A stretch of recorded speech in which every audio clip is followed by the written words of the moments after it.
I started singing when I was 14. I never let anybody know that I could sing. I was just a very shy kid. And when I got to high school, I decided to sing. Um, and then they were just like, "Do you know how good you are?" And I was like, "Nope." American Idol had auditions in Detroit, and I was just like, "Whatever, I guess I'll audition." Went down there and got a golden ticket, and I was like, "Cool." And I was like, "Am I going to Hollywood?" And they were like, "No, you have like four more auditions." And then my fourth audition was in front of Keith Urban, Harry Connick Jr., and Jennifer Lopez.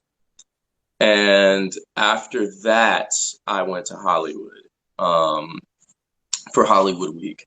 And so we filmed all of Hollywood Week, and I got cut just before the last I got cut just before live show. Mind you, this whole story, my whole career story, every job I've ever gotten, I've auditioned for in Detroit. So if anybody tells you that you can't make it in Detroit, well, it's not true. Look what we have here. Yeah. Yeah. I just started auditioning for all these things. I ended up auditioning um, and I auditioned for a singing group. It was a guy group that was based out of LA. I auditioned for the Broadway show Ain't Too Proud. An audition came to Detroit. And I auditioned for another show called Pride and Joy. Marvin Gaye's son himself called me while I was in LA auditioning for uh, the guy group, and he said, "I want you to audition for this part." So I got the guy group. I got that job. I was singing in the band still in Detroit. I was working as a product specialist for Lincoln Vehicles as kind of like a knowledgeable model. And then I was auditioning for Ain't Too Proud and Pride and Joy all at the same time. So I was exhausted. I ended up not getting Ain't Too Proud initially, and I didn't get Pride and Joy either.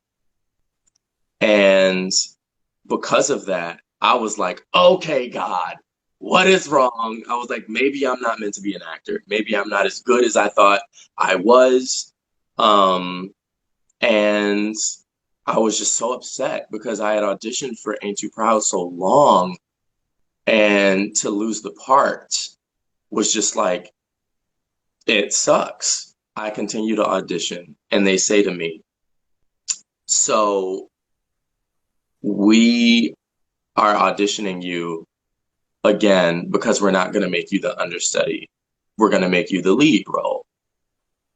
And I was like, okay. So they offered me the role of David Ruffin, and I was like, oh my gosh, okay, yes.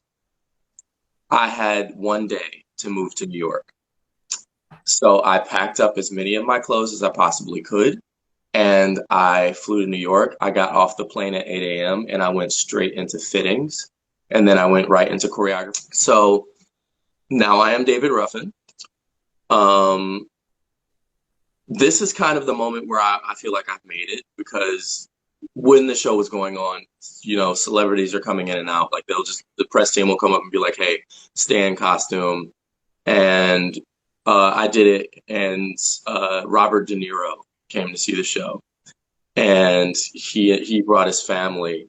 Whoopi Goldberg came to see the show. But yeah, if I could just say anything to you guys, if you have a dream, you can make it happen. And I made it happen with God. I didn't make it happen with an agent. I didn't make it happen because I lived in New York or LA. I live here now, and I will probably continue to live here for throughout.